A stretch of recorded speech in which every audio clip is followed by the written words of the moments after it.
Hey guys, tonight we're stepping into sandals worn thin, walking through creaky stairwells soaked in last week's rain, and wrestling mentally, spiritually, and occasionally physically with the daily chaos of managing a Roman apartment building.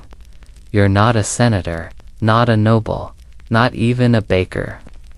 You are the superintendent of an insula 5-story Roman tenement with cracked walls, dubious plumbing, and 36 neighbors who each think their problem is your top priority.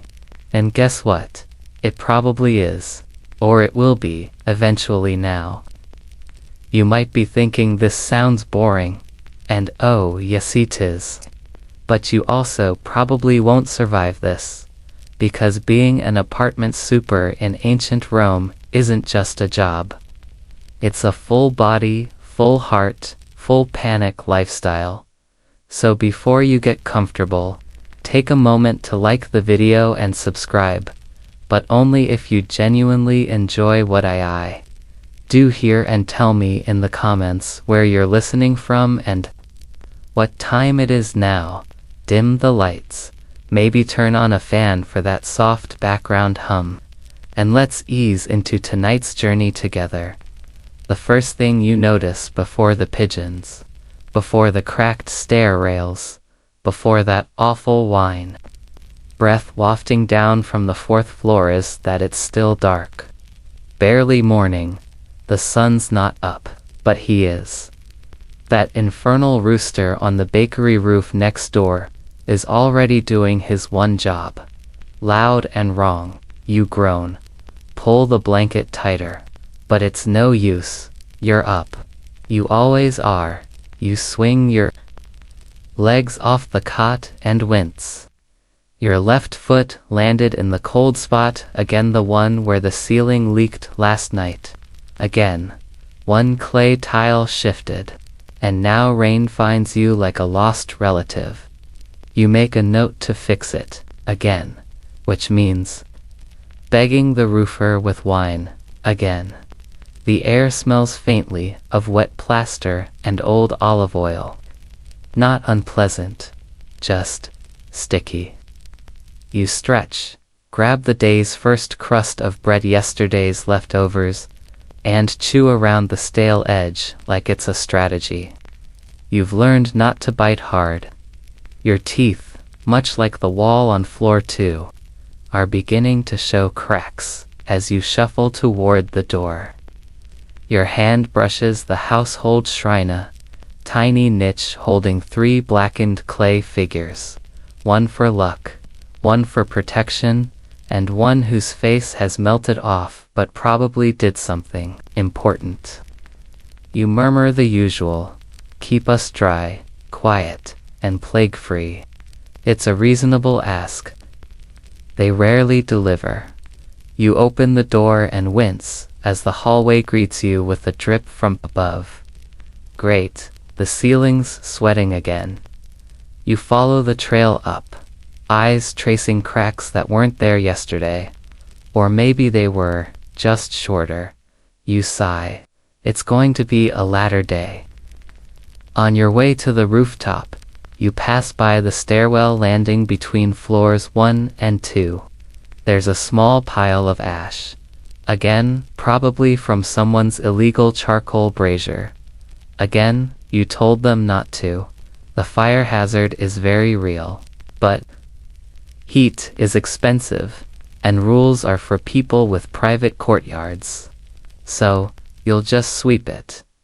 Again, as you ascend to the rooftop, the steps creak just a little louder than usual. That's either wood rot or the insula itself slowly deciding to retire. You relate. The top stair wobbles underfoot, giving you that morning jolt more effectively than any wine. The rooftop greets you with puddles, a few broken tiles, and of course a pair of pants drying on your makeshift gutter. You pluck them down with mild judgment and set them aside. Probably old Marcus from floor 3. Again, He's always flinging his laundry wherever the wind takes it. You inspect the leak. The culprit is clear, one tile's completely missing. Not even cracked. Just gone. Blown off by the wind. Maybe stolen for a makeshift cooking pan. Who knows? You try to remember if you have any spares. You don't. You think about borrowing one from the unused corner near the stairwell. That side leaks into the landlord's cousin's apartment. And if anyone deserves a little drizzle, it's him. One mainstream historical fact that always surprises people: the majority of Romans didn't live in marble villas with columns. They lived in insulae like this, 1 5 or 6-story apartment blocks jammed together in noisy neighborhoods. Think New York walk-up, minus the elevators, plus communal toilets. There's one on your to-do list today, the communal toilet. That is, you try not to think about it while breathing through your morning air. As you descend from the rooftop, you pass a neighbor's open door. You nod. He grunts. That's considered a full conversation. His tunic is on backward, and his dog is eating yesterday's fish from a crate. All normal back in your room. Well, your room plus broom closet, plus emergency ladder storage. You consult your wax tablet. Your to-do list looks like it's written in angry chicken scratch. First up, investigate the loud dripping on floor 3. Again, the ceiling there has been making sounds like a weeping ghost. You're pretty sure it's just mold. You hope it's just mold.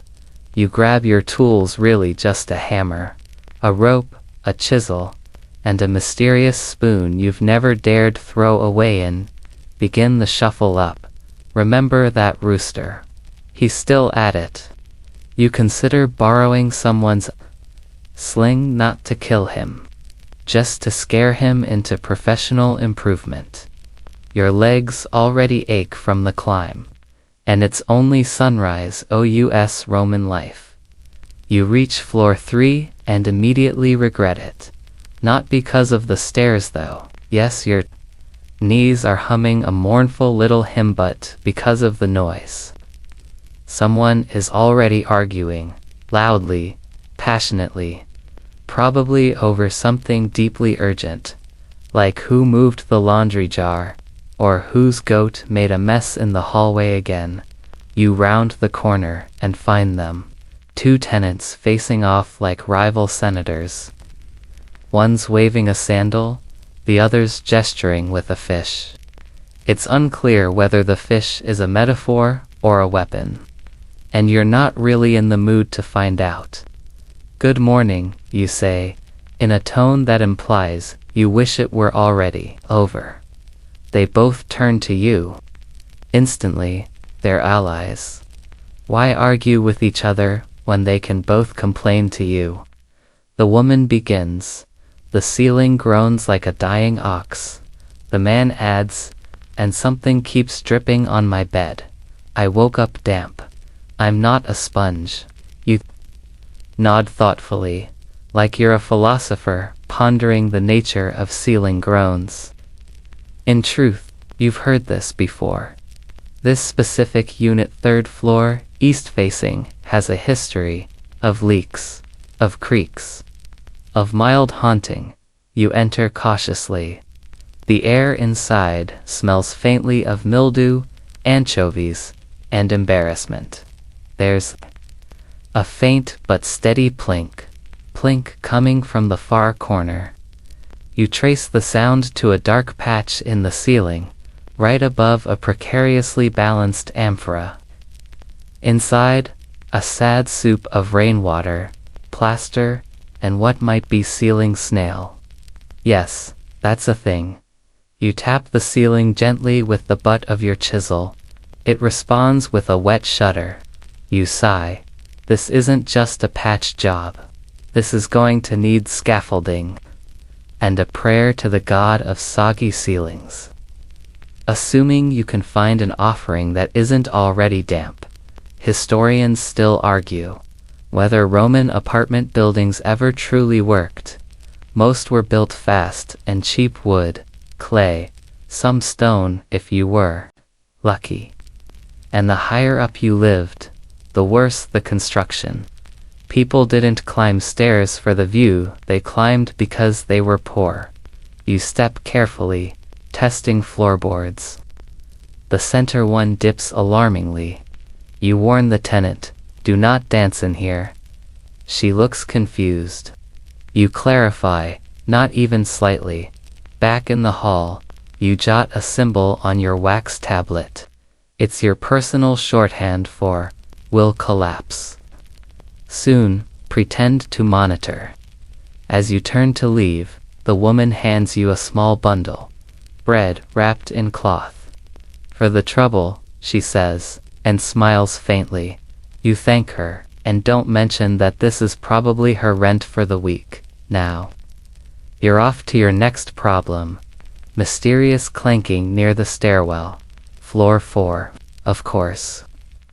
The stairwell is your least favorite spot, not because of its steep incline or the time you fell down 2 steps and invented 7 new curse words, but because it echoes like a temple for ghosts. You listen. A distant clang, ... clang, clang. Rhythmic, unsettling. You follow the sound to a storage nook, used mostly by old tenants and lost laundry. Inside, you find a small metal bucket, swinging gently, as if recently disturbed. No one is there. You stare. You nudge it with your chisel. It clatters dramatically to the ground.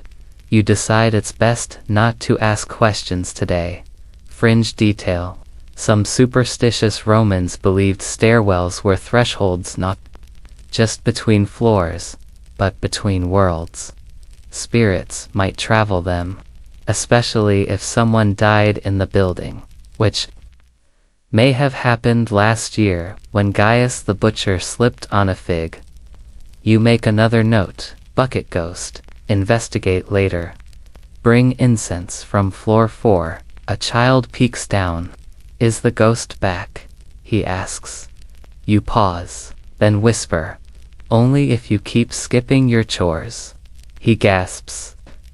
Mission accomplished. You descend to floor 2, grateful for the relative quiet. Except, not so quiet. Someone's humming loudly off-key. The tune resembles a military march. If the army was entirely composed of drunk flautists.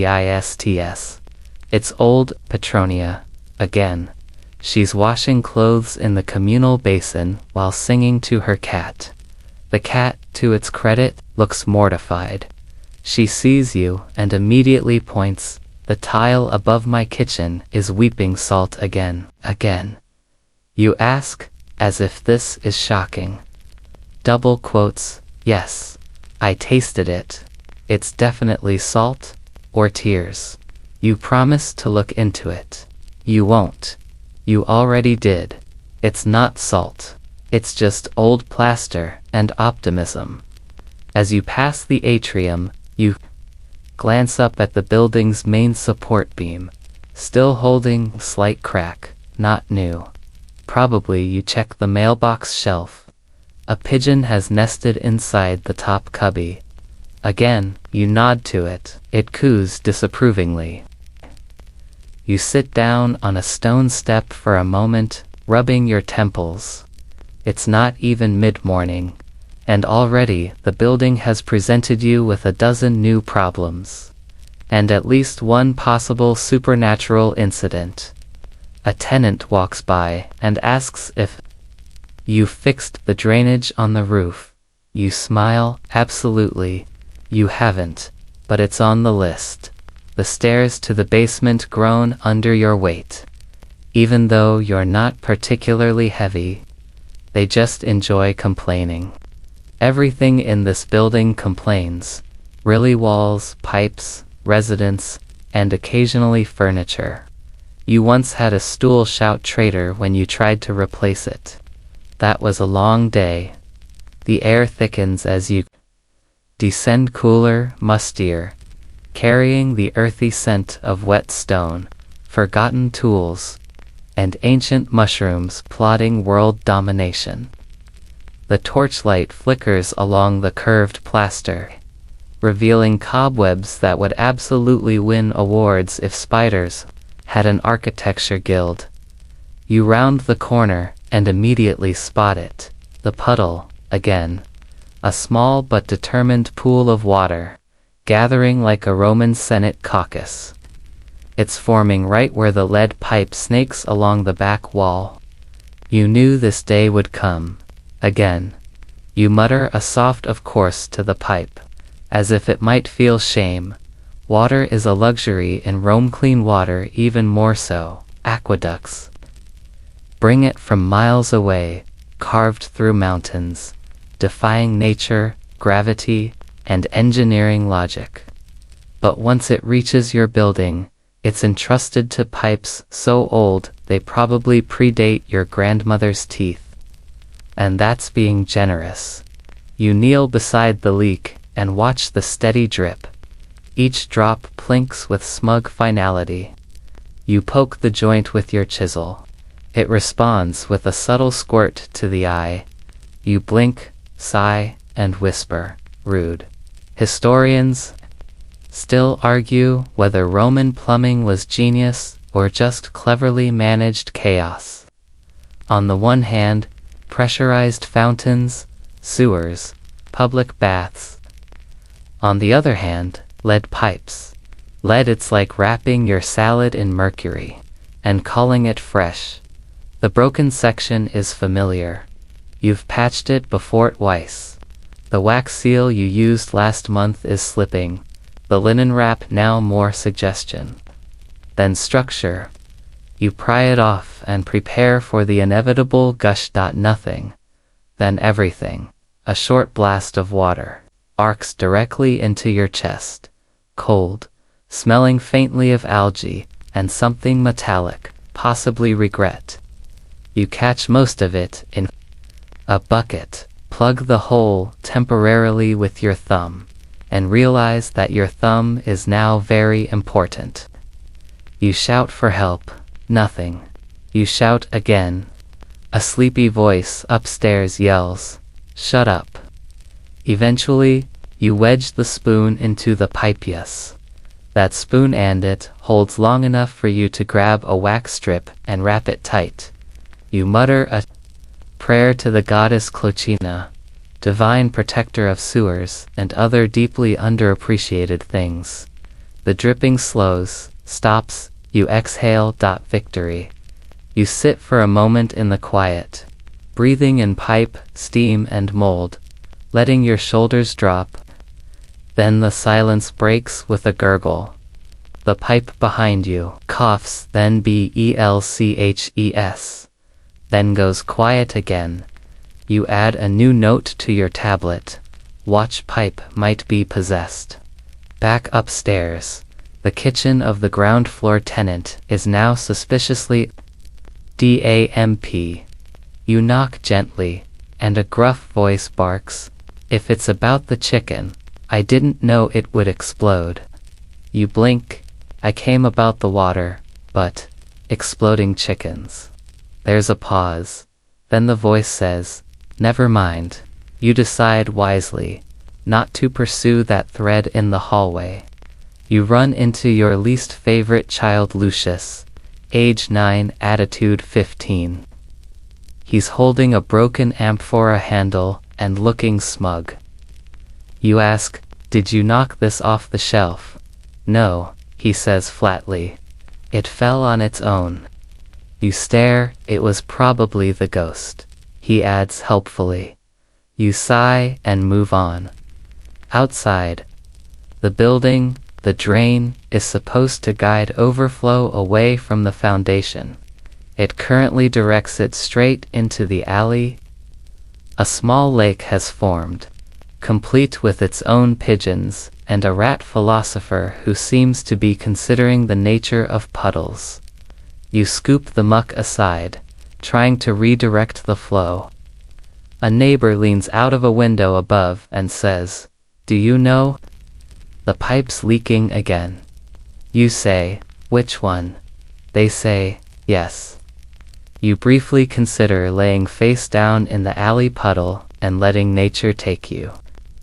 Instead, you scrape your sandal against the stone and continue the battle. Fringe detail of the day. Romans often reused old lead pipes by melting them down and reshaping them, not realizing that, over time, they were slowly seasoning their drinking water with poison. Lead poisoning may have contributed to the decline of the elite, though historians still argue whether it was the plumbing or just the politics that did them in. You patch a crack with more wax, more hope, and a strip of goat leather that smells like its previous owner.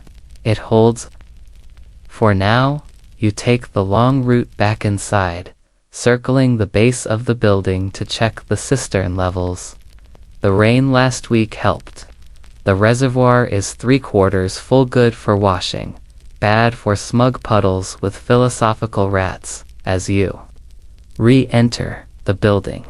The stairs greet you like an old injury. Your back twinges, your knee clicks. Somewhere above, a door slams and someone curses at a cat. It's comforting, in a way. You lean against the stairwell for a moment, soaking wet, covered in limestone dust and a little bit of questionable sludge, and realize it's still only late morning. You consider lunch, you laugh. Softly, lunch is a myth.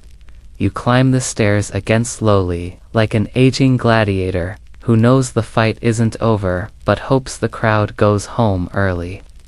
Every creak under your sandals feels personal now.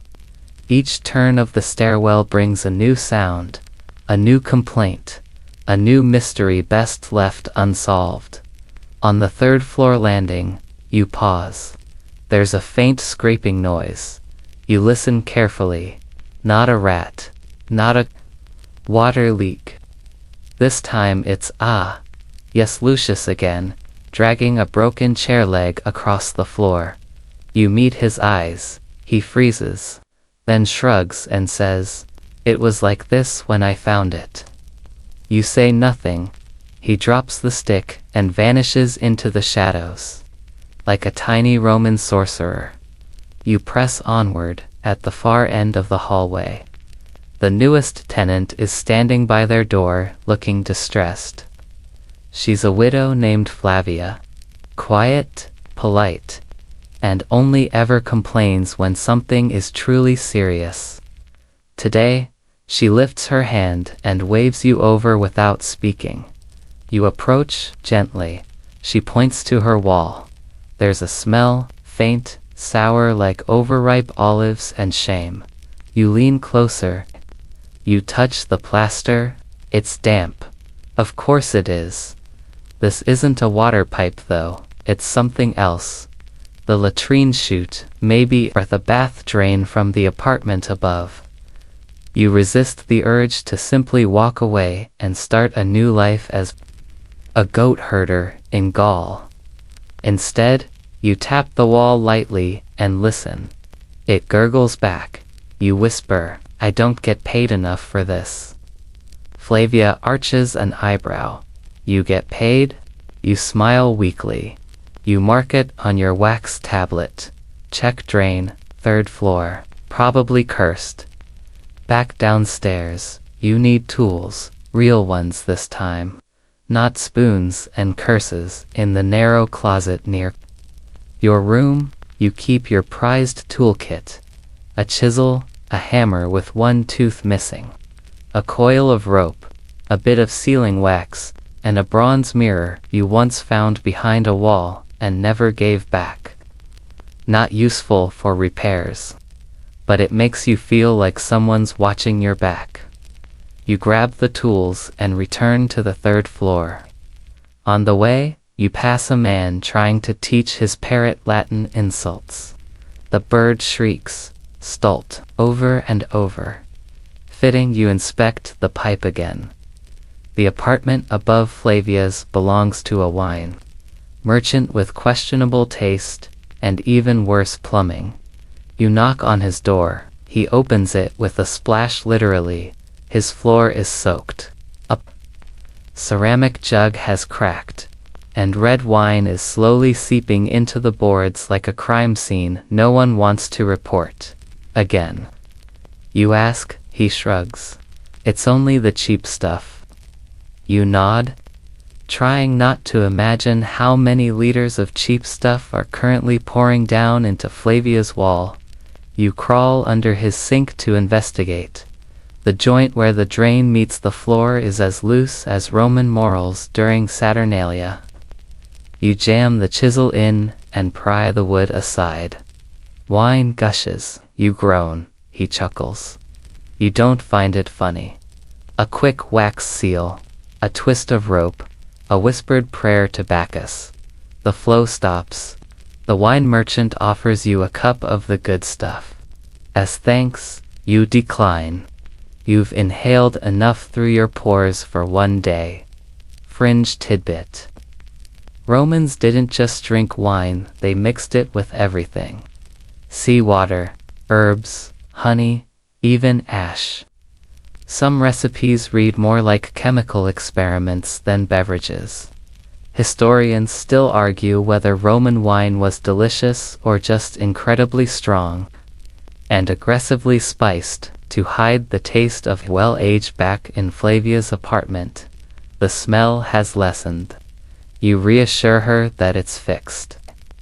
She thanks you with a nod and hands you a small package, a few olives, some bread, and a tiny wedge of cheese wrapped in cloth.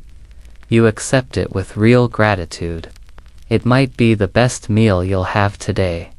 You return to your room. You eat the cheese first. It's salty and perfect. Your wax tablet is now covered in scratches and wax crumbs. A to-do list that could double as a tragic poem, just as you're considering collapsing into your straw mat for a moment of peace. Someone knocks. It's a tenant. From the top floor. There's a problem, he says. You don't blink. There's always a problem, you reply. He hesitates. The roof tiles are singing. You stare at him, singing. He nods, a soft whistle, like bees, but angrier. You sigh deeply. You've had angry tiles before. This isn't new. You grab your rope. You stand on the rooftop again. Rope slung over your shoulder like a gladiator about to duel the weather itself. The tiles shimmer beneath the sun, each one radiating heat and possibly resentment. You crouch low, listening. There it is. A soft whistling sound, thin and eerie, like a flute being played underwater. You lean closer. The wind slips between two slightly lifted tiles, turning the gap into a tiny, accidental instrument. You run your fingers over the edge and the tune shifts, higher, now sharp, insistent. Like a bee with opinions, the tenant was right. Your roof is singing, and not well. You wedge a scrap of cloth beneath the edge of the tile, silencing the rogue note. The wind moves on, disappointed, looking for another opening. You crawl along the rooftop, inspecting seams and corners, fixing what you can with rope, wax, and strategic optimism. From this height, Rome stretches out like a living tapestry, catching the light like gold coins, alleyways that wiggle between buildings like lazy snakes, washing lines fluttering with tunics and togas like flags of domestic chaos. Somewhere in the distance, a cart hits a pothole, and curses rise to the sky. It's oddly soothing. You pause by a chimney and spot something odd wedged in a crevasse sandal. Just one weathered, covered in soot, and completely inexplicable. You hold it up like a rare artifact. How did it get here? Whose foot wandered home half barefoot and never looked back? You tuck it into your tool bag, just in case someone reports it missing. Though honestly, if someone's still barefoot after a full day, they've probably just given up. You secure the last tile and begin your descent, carefully testing each rung of the rickety ladder. The wind has shifted, hotter now. The afternoon is arriving with its usual threats, complaints, broken clay pots, maybe a new rodent. On the 4th floor landing, you're greeted by a teen boy naked, except for a towel and an expression of vague guilt. Sorry, he mutters. The bathwater spilled again. You look at the trail of water oozing under his door and simply nod. Add it to the mental pile. You're beyond surprise now.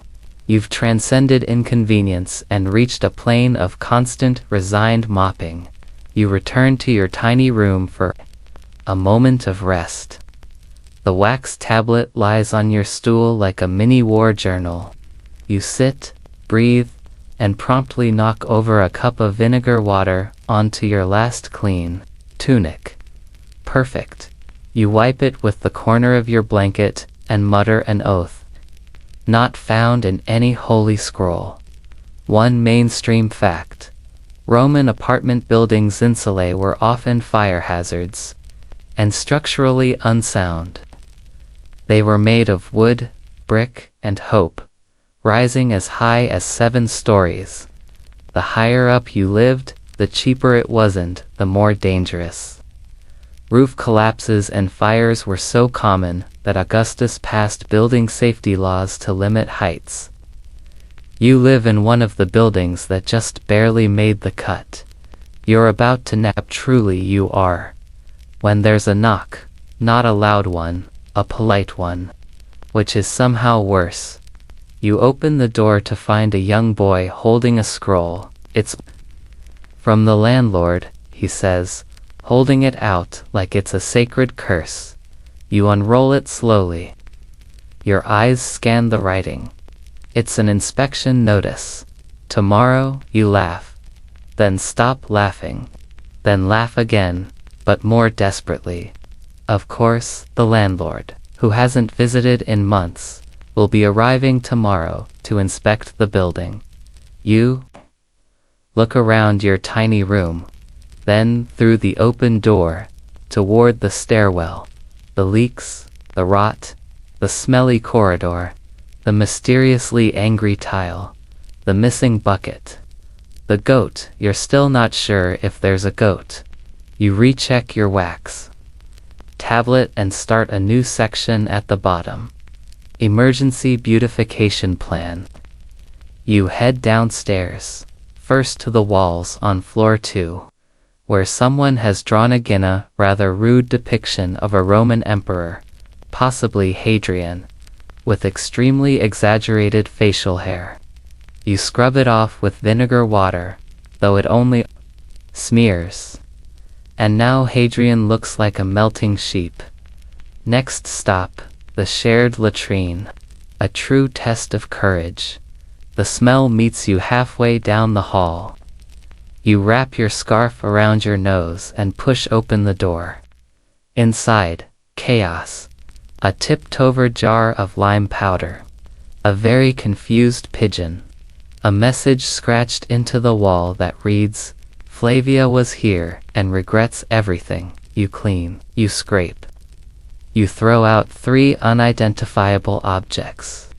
The pigeon flies out, offended. You light a small oil lamp and leave it on the windowsill. The room looks less awful. You'll take that as a win. Another fringe fact. Romans used communal latrines with running water beneath them. But running was generous often.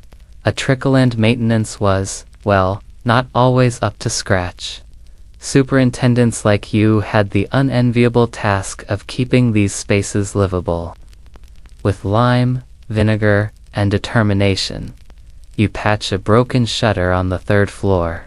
Replace a broken tile in the stairwell with a section of reused pottery, and spend an embarrassing amount of time scrubbing the graffiti of a stick figure Minerva, who was, let's just say, anatomically exaggerated as the sun begins to set. Your back aches, and your knees creak like doors to a haunted villa. You light the hallway lamps one by one, checking for drafts and open windows. You finally return to your room and sit. The candle flickers. Your fingers are blistered. Your tunic smells like vinegar and soap. And tomorrow, the landlord comes. You whisper, "Fortuna, be kind," and hope she listens. ... And I'll deliver section 4 right away. Let's keep the sleepy chaos rolling. The morning haze has barely lifted, and already your knees ache like you fought in the Punic Wars. You shuffle toward the courtyard, dodging a child with a wooden sword who insists on reenacting Caesar's assassination. His target? A loaf of bread. Brutal. Accurate. You make your way to the storage shed in the back corner, the one leaning just slightly west, like it's trying to escape its responsibilities. You've been meaning to fix the door for a month now. It's off. It hinges and makes a sound like a dying donkey every time it swings open. You brace yourself, pull the handle, and the door screeches loud enough to summon the Lares inside. It's worse than you remembered. There are 2 broken roof tiles, 3 busted amphorae, a rolled-up sleeping mat that may or may not contain a feral cat, and a pile of mysterious rags labeled mop. You squint at them. That is not a mop. That is an ancient curse wrapped in string. You move things around with your foot, mostly to avoid touching anything directly. Then you find what you're looking for, your toolkit. A battered leather satchel filled with nails, a tiny mallet, a spatula you've been meaning to return to Terentia since Saturnalia, and your sacred bottle of pitch. Not the good kind. The kind that smells like boiled socks and despair. You sling the bag over your shoulder, grab 2 replacement tiles, and head toward the stairs. Again, always the stairs. Historians still argue whether Rome ever had organized maintenance for residential housing. Some say private building owners were responsible. Others argue that tenants pooled money for repairs. You know the truth. If something breaks, you fix it. Or it stays broken long enough that it becomes decorative. Back on the 2nd floor, you hear the scraping again. No, not the rats, thank the gods. This time, it's Gaius. He's moving furniture. You peek in just to be sure he hasn't started another bathtub wine experiment. He has not. But he has added a curtain made of old scrolls for ambience, he says. You leave without comment. You are out of emotional bandwidth. You head to the roof, tiles under your arm. You pass the usual cast of rooftop characters. The sunbather who insists Rome needs a tan. The teenager feeding pigeons like he's training an army. And the old man who plays the same flute melody every morning and then yells at the sky. You nod to them. They nod back. This is your orchestra of chaos. The broken tiles are near the southern edge. You kneel carefully, always carefully, and begin the repair. Pop off the broken pieces. Set down the new ones. Smear on pitch. Hammer gently. It's meditative in a way. Until a pigeon poops next to your hand. You pause, you breathe. You do not scream. One quirky fact. Romans used pigeon droppings as fertilizer, and occasionally in tanning leather. That does not make this moment more charming. You finish the repair, sit back, and admire your work. One corner of the world, momentarily held together by your hands and sticky black pitch, then you hear it. A scream, you bolt down the stairs so fast your sandal nearly flies off. The scream came from the courtyard. Terentia is standing near the fig tree, holding something in her hands. You brace for a rodent, or an angry chicken, but no, it's a scroll, a very wet scroll. This was in my laundry, she bellows, wrapped inside my tunic like a curse from Neptune. You take it gently. It's soaked, ink bleeding like tears. It's Gaia's handwriting, of course. You decipher what you can. Wine notes, flavor test, pomegranate trial results pending. You look up. He must have dropped it from the window. You say, I don't care if he dropped the Sibylline. Books, she hisses. If it touches my underthings again, I swear to Juno. You nod. You understand. You promise action. You climb back up, hammer still in hand, and find Gaia sipping something red from a chipped goblet. You hand him the scroll. Try to keep your wine poetry indoors. He stares at it. I was wondering where that went. You give him a look. The kind that speaks 10 curses. You add to your wax tablet. Gaia scroll laundry incident. Warning issued again. Back downstairs, you check the central column. Still stable. No new cracks.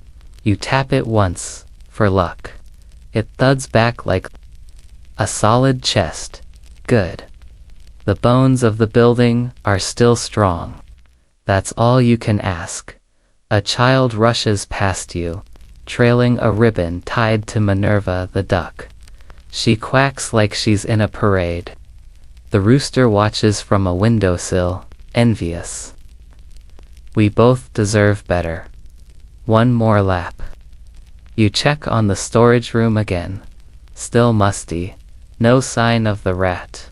Or its possible cult. You finally sit in your doorway, leaning back on the frame, your feet dusty and sore. You've hammered, patched, soothed, threatened, mediated poultry disputes, and survived falling wine poetry. The sun sets slowly, the sky blushing, like it's embarrassed about how hot the day was. You listen to the voices rising and fading inside the walls. Laughter, arguing, a distant cough. The quiet clatter of someone cooking beans. This building breathes, sighs, groans, lives, and tonight. Because of you, it stands.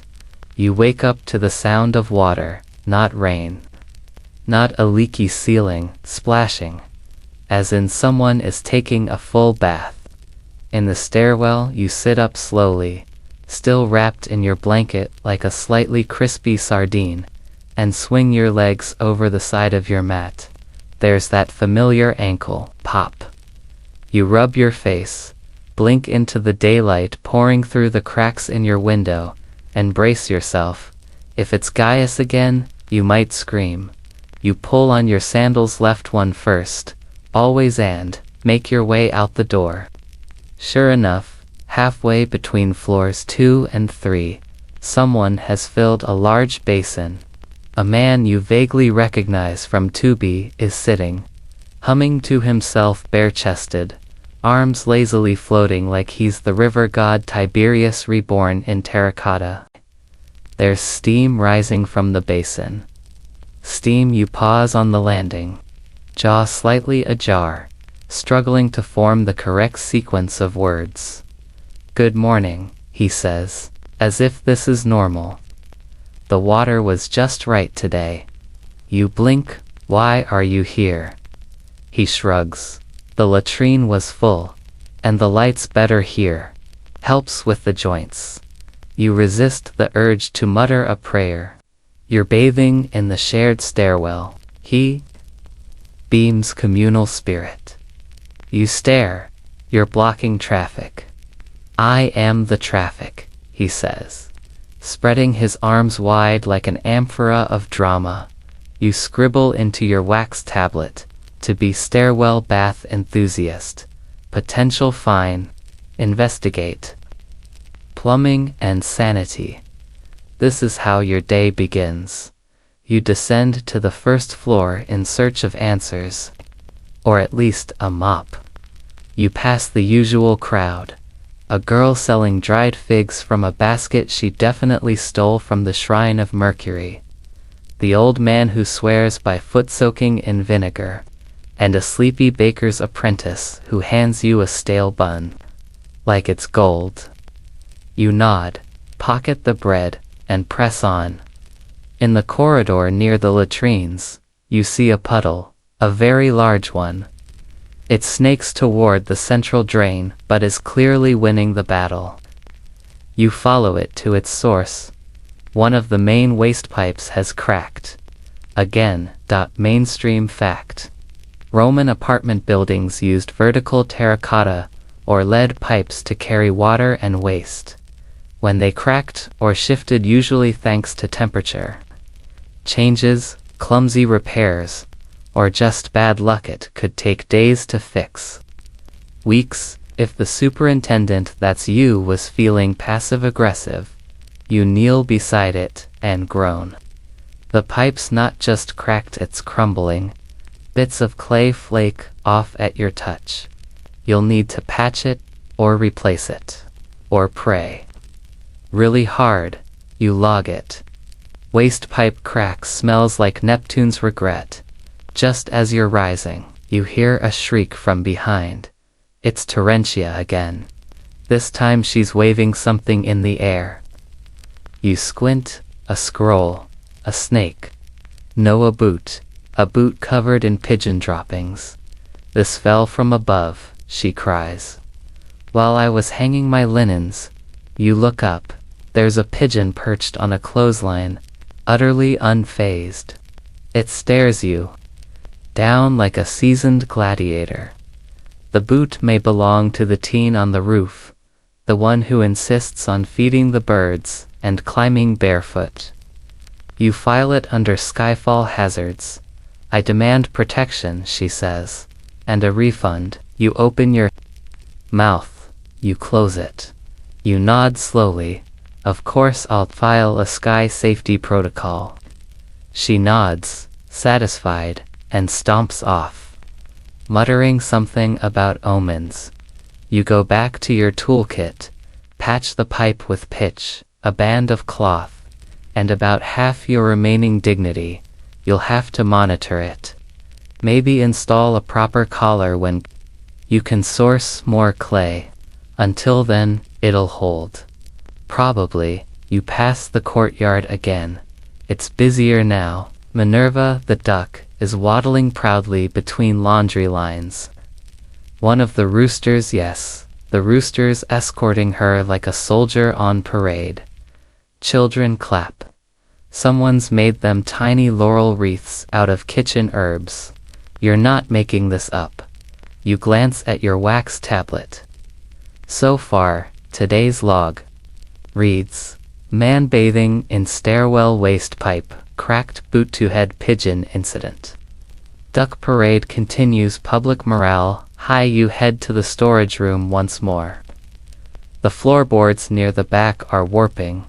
Not bad, just soft. Probably damp. You pull them up and oh, look, it's your old friend, the rat. Or one of its many cousins. It scurries off, fat with secrets. You sigh, add to log, rat roots expanding. Suggest naming them for morale. As you make your way back up the stairs, you mouse at the notice board. Someone's tacked up a note in red ink, lost 1 amphora of olives. Reward, 1 amphora of olives. You consider this deeply circular and deeply Roman. On the 3rd floor, a tenant you rarely see waves you down. The bees are back, he says. You blink. We had bees. They're nesting in the column again. You follow him. Sure enough. A soft buzzing emanates from the corner of the hallway. You spot 3 little bees slipping in and out of a crack in the plaster. A fringe tidbit. Romans were fond of bees. Beekeeping was common, and some tenants even kept hives on rooftops for honey and wax. That said, indoor bees are less charming than the poets suggest. You tell the tenant to keep the area clear. You'll deal with it later with smoke, cloth, and maybe a polite letter to the queen bee. As the sun tips west, your tunic sticks to your back, and your wax tablet is a war map. Still, you feel oddly calm. This is your rhythm. The slow chaos of clay and complaints. The thrum of footsteps and flapping wings. The unspoken promise that everything somehow still holds together. At least for today, you pass the bath enthusiast. Again on your way up, he's added, herbs. You say nothing, he nods. The duck quacks. You're halfway through a lentil cake and considering a nap when someone knocks pounds on your door like it owes them money. You sigh, finish chewing, and open it to find a boy from the 5th floor panting and pointing upward like he's seen the face of Jupiter. It's the ceiling, he wheezes. It's sweating. You blink, excuse me, dripping, he gasps. From the top, there's water, and it smells weird. Like pickles and soap. You close your eyes for a second. Just 1 second. Then you grab your wax tablet and your trowel. Because you already know what this means. 5th floor, the floor of mysteries, minor crimes, and one very suspicious statue of Bacchus. Someone installed last Saturnalia and refuses to remove. You climb again. The stairwell now smells faintly of rosemary and wet poultry. You pass the rooster, who has somehow obtained a ribbon with a bronze bell. He stares, proud. You nod respectfully. When you reach the top floor, it hits you. That scent. A sour, soapy tense that clings to your nostrils like a bad prophecy. You follow it down the hall until your sandal squelches.squish. You look down. The tiles are slick. You knock on the door of 5C. No answer. You knock again, harder. The door creaks open slowly, revealing chaos. Buckets, soap, vats. A woman standing in the middle of the room, wearing an apron and wielding a long stick. She looks at you like you're the intruder. I'm making soap, she says, in your apartment. Where else? You open your mouth. You close it. You look around. Boiling pots, scattered ashes, a wooden tub full of crushed lye and animal fat, and of course, bubbles. Bubbles drifting through the air like cheerful omens of your impending migraine. It's leaking through the floor, you say. She looks down. Ah, didn't think it had traveled that far. Historians still argue whether soap production was allowed inside urban residences. Based on your current experience, it shouldn't be. But practicality has never stopped a Roman woman on a mission. Step carefully back and add to your tablet. 5C, clandestine soapworks. Immediate inspection needed. Potential health hazard and possibly economic opportunity. You descend a floor to 4B, where a puddle has formed directly under the lather leak. A tenant has set up an amphora to catch the water and labeled it holy cleansing dew. You don't argue. People find hope where they can. You've barely caught your breath when a familiar voice calls out, "Superintendent, it's Terentia again." Of course. This time, it's the gods, she says. You blink. What about them? They're angry. You gesture vaguely, about the soap. No, she says, about the singing. She leads you upstairs to 4D, where a teenager has taken it upon himself to practice his lyre. At dawn, daily, badly you listen. It's like someone trying to charm snakes using broken pots. The rhythm is off. The melody is illegal. Do something, Terentia hisses. You knock. He opens the door, wide-eyed, holding his lyre like a weapon. I'm composing, he says. Like that explains everything. You're being composed into, you reply. He offers you a seat and a performance. You decline. You suggest he rehearse in the storage cellar where the acoustics are very forgiving. He agrees, only if you agree to call him Lucius the Lyrical. You do not. But he leaves the hallway in peace. You log Lucius relocate rehearsal to basement. Praise future potential quietly. Back downstairs, the bath enthusiast is gone. The basin remains, half full and steaming. You tip it over gently, watch the water trail toward the drain. You'll have to scrub that spot later. Or never. Probably never. Then panic, a scream, a crash. Something falling. You rush toward the source, and find one of the stairwell beams has dropped a large splinter of wood. No one's hurt, but it was close. A child clutches their toy duck with trembling hands. You examine the beam. It's cracked. Not a deep fracture, but if it's neglected, it'll go. And when it goes, it'll bring the stairs down with it. Mainstream fact. Many Roman insulae collapsed from structural weakness. The materials wood, brick, plaster weren't built for centuries. Or even decades. Especially on the upper floors. Where cost-cutting was an art form. You mark the beam, scrawl a note, reinforce third floor beam, immediate priority, bribe carpenter if needed. Promise wine. On your way back to your room, you pass the central courtyard where someone has started painting a mural. It's strange, abstract. Half of it looks like a duck with a laurel crown. You suspect Gaius. No one else in the building paints with wine residue. You finally sit. The wax tablet now more groove than surface. Your list today: stairwell, bath, soapworks, lyre dispute, support beam damage, holy dew incident, duck mural unofficial, possibly prophetic, and it's barely past noon. The sunlight slants into the corridor, casting golden lines across your dusty sandals. You lean your head back against the cool stone. You can hear the pulse of the building. It's strange. Relentless rhythm. You don't control it, but you hold it together.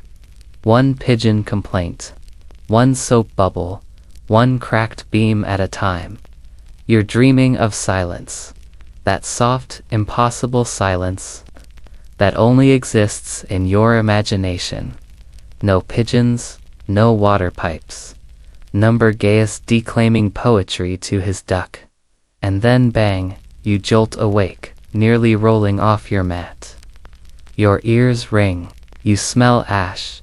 You groan, sit up, and look outside. Smoke, not much, not a fire, but definitely a smoldering something. You throw on your sandals, this time skipping the usual left first ritual land jog toward the source.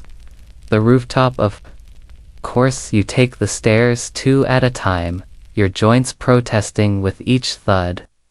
By the time you reach the final landing, you're already regretting not pretending to be asleep. On the roof, a group of tenants stands around a clay oven, a very cracked clay oven. Inside it, a half-charred, a triumph, according to its creator. I'm innovating, the woman declares, holding up a fig and honey glaze like she's discovered fire itself. You're combusting. You reply, Turns out she repurposed an old amphora, filled it with coals, and stacked roof tiles around it, like a miniature bakery. Honestly, points for effort. Subtract points for smoke damage and tile theft. You log it, rooftop amphoraven, fire risk.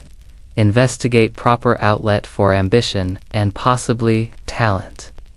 You offer to help relocate her baking adventures to the courtyard, where burning things is at least expected. She agrees. Eventually, just as you turn to go, you spot it, a crack. One of the roof tiles you replaced earlier is starting to shift again. You curse softly, not at the tile, at the idea of walking back down to grab your tools again, but that's the job. You make your way to the storage shed. Step carefully around the rat traps and collect your satchel. This time, you grab extra pitch and 2 spare tiles.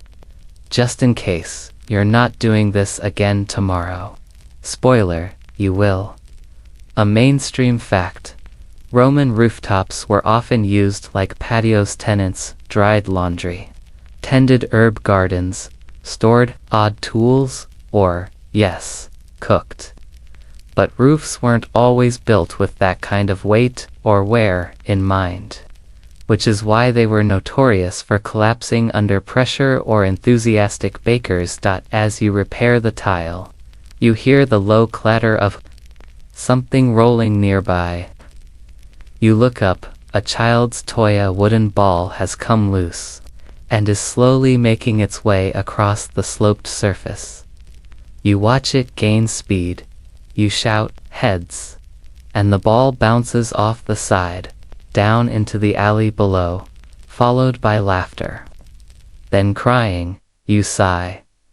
Back on the stairwell, someone is playing the panpipes. Badly. You know that melody. It's Lucius again. He's diversifying. Good for him, bad for your sanity. You step into the courtyard. Terentia is mid-rant.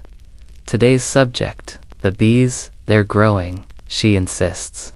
There are more of them. They're building. Formations. You resist the urge to say it's called a hive. Instead, you promise a beekeeper will be consulted. Which is not a lie. You know a man in Trastevere who keeps bees. You also know he owes you money. This might be your moment. One fringe tidbit. Roman urban beekeepers often bartered wax for small favors. It was a literal underground economy, and you, as always, are the thread tying every absurd trade together. You duck into the shadowy hallway of the ground floor to check on the repaired wastepipe. It's holding mostly. There's a dampness, but no fresh puddles. You call that a win. As you're wiping your hands, a tenant approaches, looking sheepish. Can you help with a noise? You pause. Where? He gestures vaguely. In the walls. You stare. Is it scratching? No. More like whispering. Oh good. You follow him up to his unit, 3rd floor, rear corner, and press your ear to the wall. It's faint, but it's there. A rustling hum, followed by something that might be voices. You tap the wall. Silence. Tap. Again. A pigeon bursts out of the ceiling hatch. You yelp. He yelps. The pigeon coos once, then flies down the hallway like it's late for a Senate meeting. You recover, barely. Inside the hatch. Feathers, bits of scroll, and what appears to be part of a wax tablet. You pull it out, wipe it off. Someone's to-do list. Your to-do list. You squint. The handwriting is yours. The wax slightly nod. One entry reads, "Investigate mystery whisper." Try not to panic. You stare at the pigeon trail. You write 3rd floor ceiling pigeon nest. Add to rotation. Protect documents. Later, at your doorway, Gaius passes by with a tiny lyre. I wrote a duet, he says. You nod slowly. For who? He shrugs the duck. You blink. I've taught her the chorus, he adds proudly. You believe him. You shouldn't, but you do. You lean back against your doorframe, staring out into the courtyard. Someone's frying fish. Someone's arguing about amphora taxes. Someone else, probably Lucius's, now drumming. The building is a living thing, cracked, crooked, full of songs and smoke and bees. But living, and somehow, because of you still standing, it's barely past dawn, and you've already been summoned. 3 times, once for a suspicious stain in the stairwell wine. Once for a phantom sobbing on the roof, wind whistling through a cracked urn. And once because a tenant couldn't find his sandals and was convinced they'd been stolen by a spirit. You found them under his bed, where they always are. You haven't even had breakfast. You trudge toward the water cistern near the back of the courtyard. There's a new complaint. The water smells weird. You crouch near the basin, sniff the rim, and, okay, yeah, that's definitely not normal.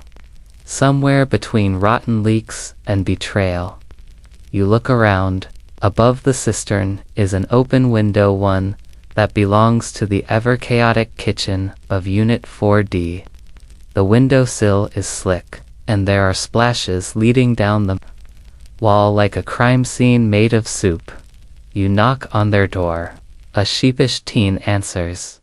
I was just rinsing a pot, he says. It slipped. You nod, trying not to inhale. Was there fish in the pot? He hesitates. There were pieces. You close your eyes and smile the way a Roman saint might before martyrdom. Don't rinse fish into the water supply. That's how curses happen. You log it. Cistern contamination, fish incident. Clean immediately or risk mutiny. You spend the next hour draining the basin, gagging dramatically, only once okay. 3 times, and flushing the pipes with clean amphory. A child watches you the entire time like it's a stage play. When you're done, she claps. You take a bow, a mainstream fact for today. Urban Rome relied on aqueducts to supply water, but poorer buildings like yours often shared cisterns and reused runoff. Clean water was never guaranteed, just slightly less deadly on a good day. Some families even fetched their water daily from public fountains, often making the task a social or gossipy affair. You reward yourself with half a honeyed date and sit on the courtyard bench. The sun peeks over the rooftops, casting long shadows and revealing just how much dust clings to everything. You could clean it, or pretend it's rustic charm. You choose charm. Lucia, from 3B, passes by, holding what appears to be a stuffed lizard. It's an offering, she explains, to the wall spirit. You blink. Stuffed with what? Hope, she says, very seriously. You nod, naturally. One fringe tidbit. There are records of household spirits in Roman traditionaries and penities that were thought to guard homes.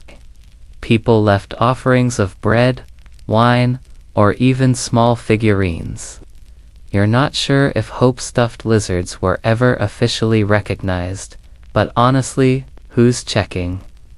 Back inside, someone's tried to build a new shelf and failed gloriously. It's sagging, 1 nail shy of collapse, and holding exactly 1 jar of olives, which is bravely trying not to roll off. You wedge a board beneath it, and leave a note. Good attempt. Add 3rd nail, possibly 4th. Avoid olives until secure in the hallway. You spot a man measuring a corner with a string. Expansion plans. You ask, he shakes his head, trying to determine if my room is shrinking. You squint. Due to the dreams, he says gravely. You back away slowly. You pass by the communal wash basin, where two neighbors are locked in a silent contest over who gets to rinse their tunic first. You resolve it by offering to hold both garments hostage until they sort it out. It works. Barely. You log it. Laundry mediation successful. Use threats again, if needed. Then panic. A scream, a crash, something falling. You rush toward the source, and find one of the stairwell beams has dropped a large splinter of wood. No one's hurt, but it was close. A child clutches their toy duck with trembling hands. You examine the beam. It's cracked. Not a deep fracture, but if it's neglected, it'll go. And when it goes, it'll bring the stairs down with it. Mainstream fact. Many Roman insulae collapsed from structural weakness. The materials, wood, brick, plaster, weren't built for centuries, or even decades, especially on the upper floors, where cost-cutting was an art form. You mark the beam, scrawl a note, reinforce third-floor beam, immediate priority, bribe carpenter if needed. Promise wine. On your way back to your room, you pass the central courtyard where someone has started painting a mural. It's strange, abstract. Half of it looks like a duck with a laurel crown. You suspect Gaius. No one else in the building paints with wine residue. You finally sit. The wax tablet now more groove than surface. Your list today: stairwell, bath, soapworks, liar, dispute, support beam damage, holy dew incident, duck mural, unofficial, possibly prophetic, and it's barely past noon. The sunlight slants into the corridor, casting golden lines across your dusty sandals. You lean your head back against the cool stone. You can hear the pulse of the building, its strange, relentless rhythm. You don't control it, but you hold it together. One pigeon complaint, one soap bubble, one cracked beam at a time. You're dreaming of silence, that soft, impossible silence that only exists in your imagination. No pigeons, no water pipes. Number Gaius, declaiming poetry to his duck, and then bang, you jolt awake, nearly rolling off your mat. Your ears ring. You smell ash. You groan, sit up, and look outside. Smoke, not much. Not a fire, but definitely a smoldering something. You throw on your sandals, this time skipping the usual left first ritual, and jog toward the source, the rooftop. Of course, you take the stairs two at a time, your joints protesting with each thud. By the time you reach the final landing, you're already regretting not pretending to be asleep. On the roof, a group of tenants stands around a clay oven, a very cracked clay oven inside it. A half-charred, a triumph, according to its creator. I'm innovating, the woman declares, holding up a fig and honey glaze like she's discovered fire itself. You're combusting, you reply. Turns out she repurposed an old amphora, filled it with coals, and stacked roof tiles around it like a miniature bakery. Honestly, points for effort. Subtract points for smoke damage and tile theft. You log it. Rooftop amphoraoven, fire risk. Investigate proper outlet for ambition and possibly talent. You offer to help relocate her baking adventures to the courtyard, where burning things is at least expected. She agrees, eventually, just as you turn to go, you spot it, a crack. One of the roof tiles you replaced earlier is starting to shift again. You curse softly, not at the tile, at the idea of walking back down to grab your tools again. But that's the job. You make your way to the storage shed, step carefully around the rat traps, and collect your satchel. This time, you grab extra pitch and 2 spare tiles, just in case. You're not doing this again tomorrow. Spoiler, you will. A mainstream fact: Roman rooftops were often used like patios. Tenants dried laundry, tended herb gardens, stored odd tools, or, yes, cooked. But roofs weren't always built with that kind of weight or wear in mind, which is why they were notorious for collapsing under pressure. Or enthusiastic bakers. As you repair the tile, you hear the low clatter of something rolling nearby. You look up. A child's toy wooden ball has come loose, and is slowly making its way across the sloped surface. You watch it gain speed. You shout heads, and the ball bounces off the side, down into the alley below, followed by laughter. Then crying. You sigh. Back on the stairwell, someone is playing the panpipes, badly. You know that melody. It's Lucius again. He's diversifying. Good for him, bad for your sanity. You step into the courtyard. Terentia is mid-rant. Today's subject, the bees. They're growing, she insists. There are more of them. They're building formations. You resist the urge to say it's called a hive. Instead, you promise a beekeeper will be consulted. Which is not a lie. You know a man in Trastevere who keeps bees. You also know he owes you money. This might be your moment. One fringe tidbit: Roman urban beekeepers often bartered wax for small favors.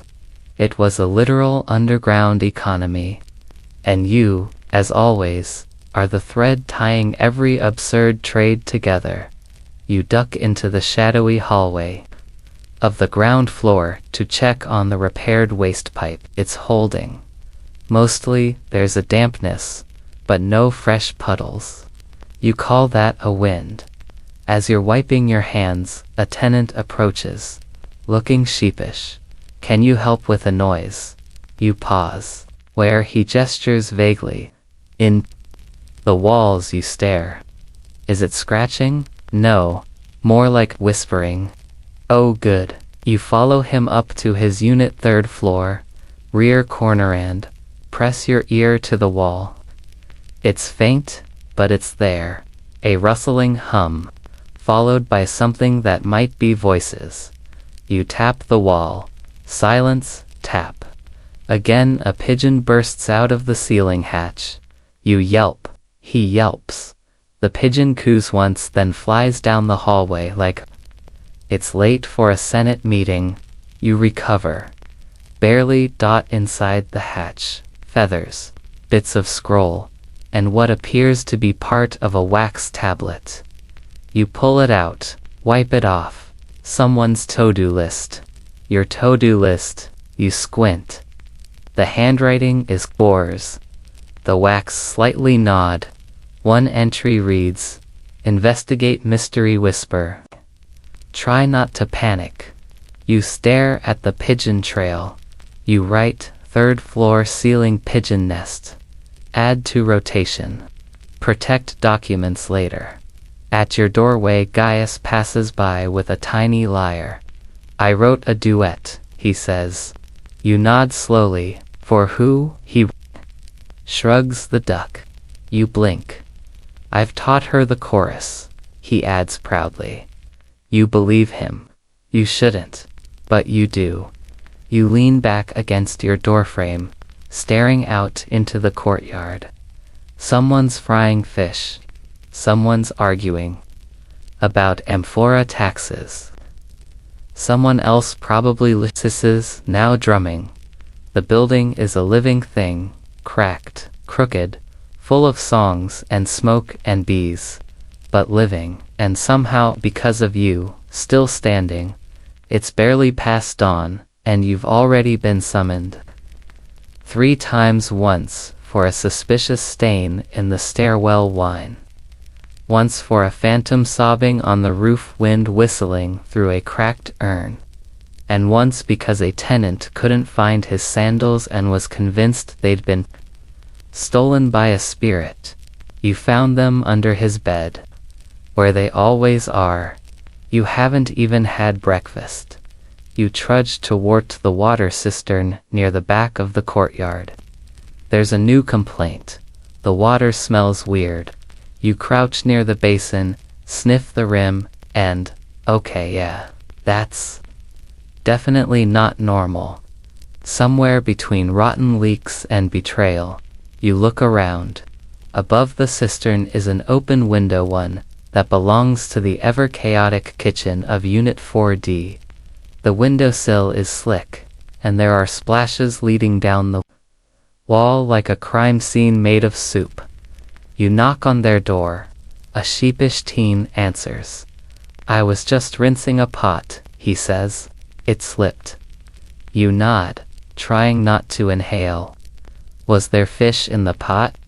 He hesitates. There were pieces. You close your eyes and smile the way a Roman saint might before martyrdom. Don't rinse fish into the water supply. That's how curses happen. You log it. Cistern contamination, fish incident. Clean immediately or risk mutiny. You spend the next hour draining the basin, gagging dramatically only once, okay, 3 times, and flushing the pipes with clean amphory. A child watches you the entire time like it's a stage play. When you're done, she claps. You take a bow. A mainstream fact for today.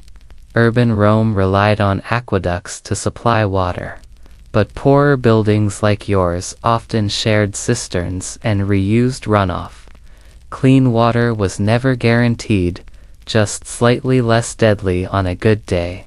Some families even fetched their water daily from public fountains, often making the task a social or gossipy affair. You reward yourself with half a honeyed date and sit on the courtyard bench. The sun peeks over the rooftops, casting long shadows and revealing just how much dust clings to everything. You could clean it, or pretend it's rustic charm. You choose charm. Lucia from 3B passes by, holding what appears to be a stuffed lizard.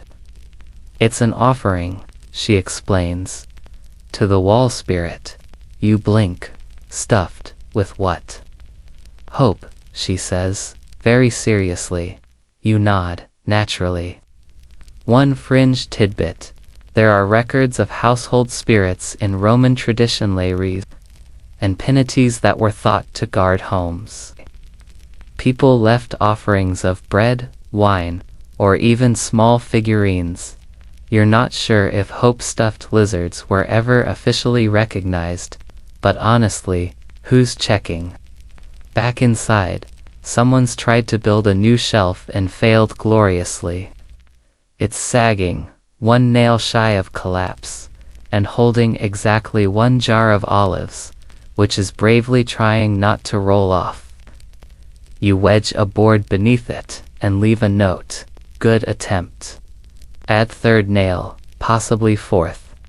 Avoid olives until secure." In the hallway, you spot a man measuring a corner with a string. "Expansion plans?" you ask. He shakes his head, trying to determine if my room is shrinking. You squint. "Due to the dreams," he says gravely. You back away slowly. You pass by the communal wash basin, where 2 neighbors are locked in a silent contest over who gets to rinse their tunic first. You resolve it by offering to hold both garments hostage until they sort it out. It works barely. You log it. Laundry mediation succista. Bakery downstairs has started up again. The smell of burnt crust wafts through the vents, sweetened only slightly by fall. Use threats again if needed. Outside her unit, the hallway is smudged with soot. You consider wiping it down, but the soot adds a certain charm. Gothic, sincere. Maybe you'll call it Bettina if anyone asks. Back in the courtyard, two kids are having a heated argument over whether ducks can go to war. One of them points at Minerva like she's already enlisted. The duck flaps once and waddles toward the fountain, unbothered. You sigh. You suspect you're about 2 weeks away from having to draft a duck peace treaty. You sit by the well to rest your feet. The rope's been fraying again. You run your fingers along the fibers still holding, but not for long. You note, well, rope replace before someone falls into history. A shadow passes over your foot. It's Gaius, wearing what might be a toga or a bedsheet, marching like he's off to or tour. You raise an eyebrow. It's a protest, he says solemnly, against the ban on rooftop songbirds. There is no ban. There should be one, he says, and marches on. You jot, Gaius rogue protest. Possibly symbolic, probably annoying. You check the grain storage next. No mice, no mold, only a sack that's mysteriously tied with a lock of someone's hair. You don't ask questions, you write. Storage charm. Investigate black magic protocols. Climbing back up, you stop outside 3D. The tenant inside, Claudia, has left a note on her door. Do not knock unless you're Jupiter or bringing olives. You knock anyway. She opens with a sigh. It's the ceiling again, she says, pointing up. You glance inside. The ceiling does, indeed, seem to be bulging slightly. You poke it with your wax stylus. It jiggles. You frown. That's not ideal, you mutter. A drip lands on your tunic. Even less ideal. You head up to investigate the unit above 4D. The man inside swears he hasn't spilled a thing. Then you find the bathtub, still full, still sloshing slightly, like someone just stepped out. You don't drain it, you ask. He shrugs. I like to think of it as meditative storage. You stare at him for a long, long moment. Then you drain it yourself. You write 4D, bath hoarder ceiling at risk of aquatic collapse. One fringe Roman detail. Bathtubs were rare in apartments, but some people found creative ways to rig them up. Using reused masonry, leftover cisterns, or stolen aqueduct pipe bits. It rarely ended well. Heading back down, you're interrupted by Terentia again, brandishing a tunic. It's still pink, she says accusingly. I'm not a laundress. You supervise laundry infrastructure. You look at the tunic. Honestly, the pink suits her. You don't say that. You value your life. You promise to post clearer dye use warnings. She accepts, barely. You pass Gaius again now, carrying a lyre and chanting something about liberty. He hands you a scroll. It's a manifesto. You don't read it.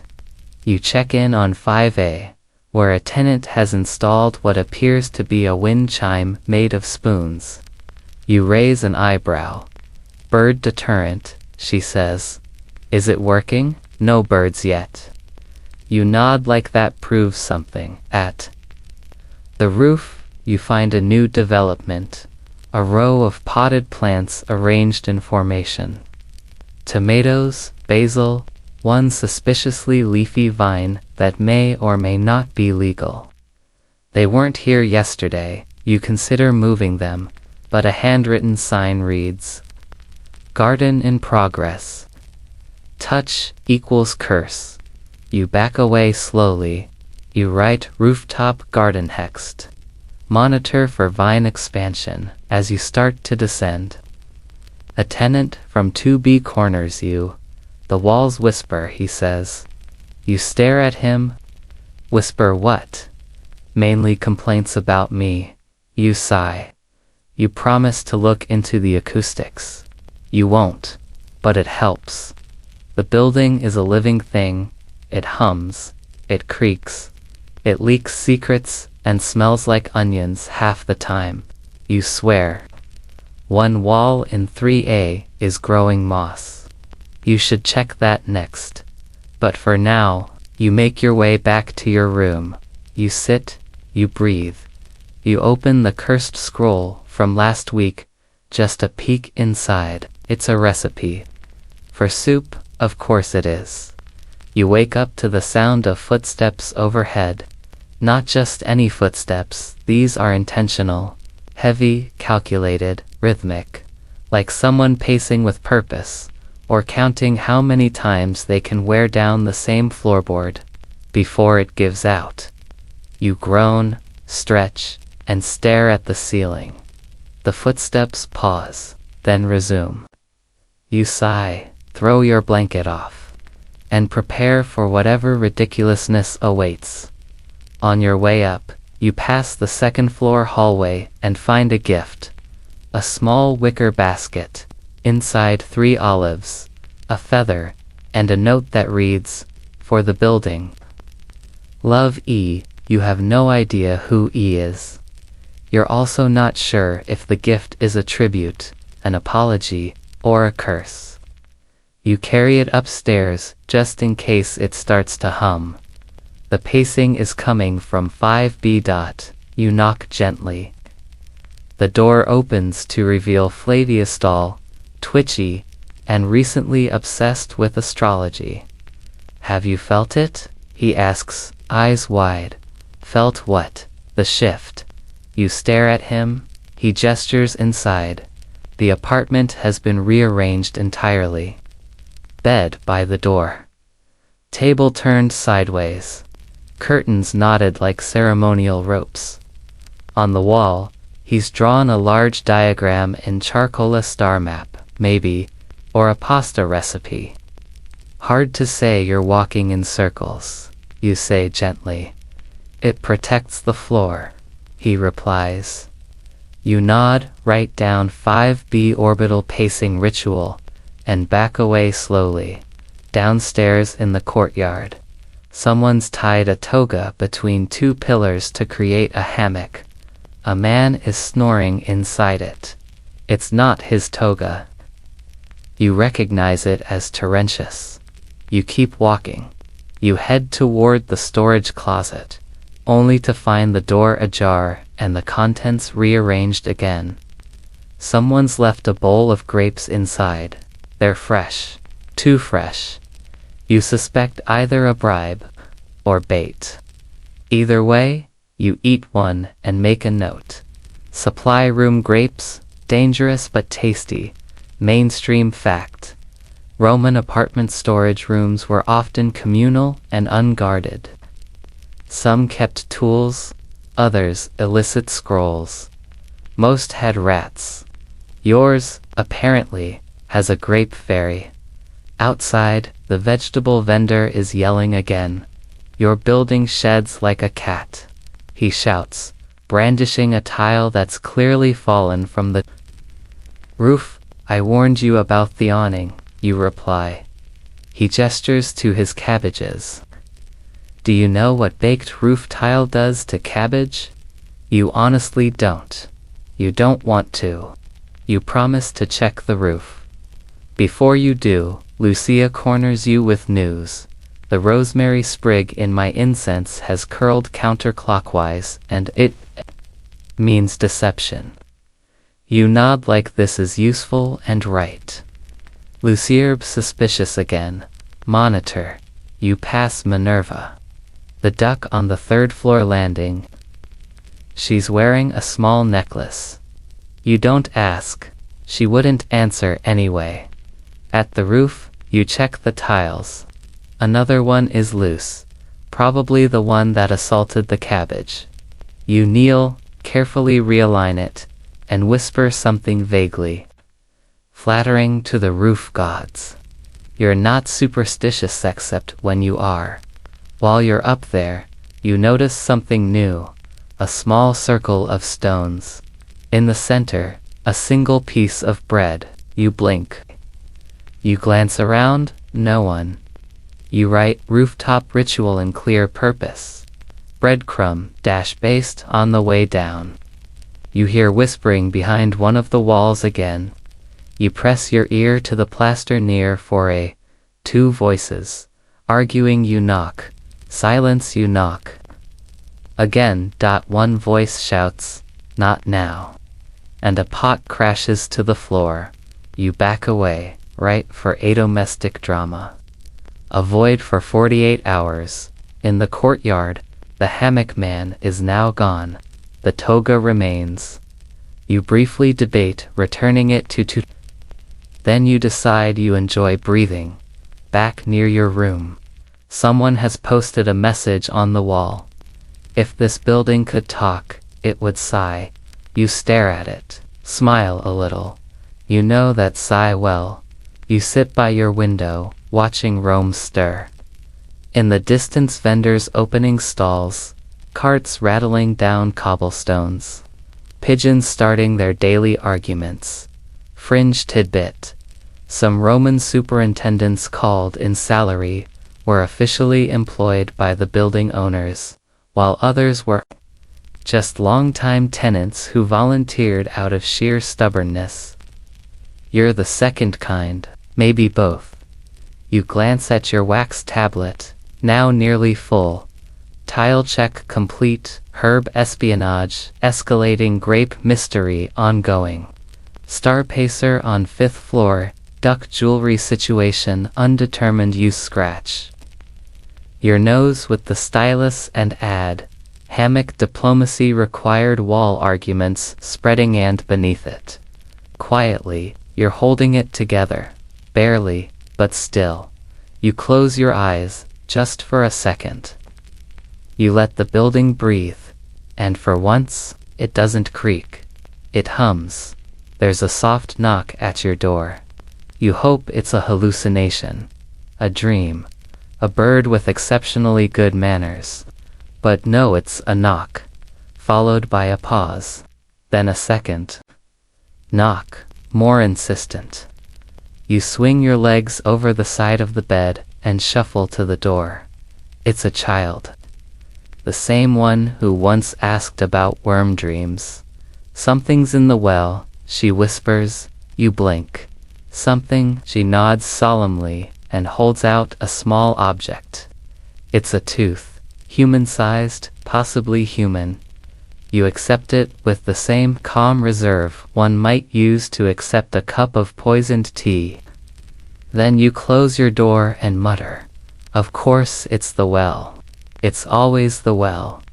You grab your sandals, your wax tablet, and your long stick, formerly a broom handle, now more spiritual talisman than tool, and make your way outside. The courtyard is empty except for Minerva the duck, who is perched beside the well with the poise of a sphinx.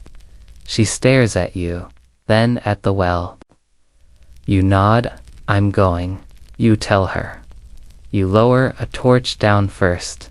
The light bounces off stone walls, slick with moss and mystery. No movement. No shadowy tendrils reaching for your soul. You lower the stick next. It hits water, swirls once, then taps something soft. You nudge again. A splash. Then silence. You reel up the stick. It's wet, but nothing clings to it.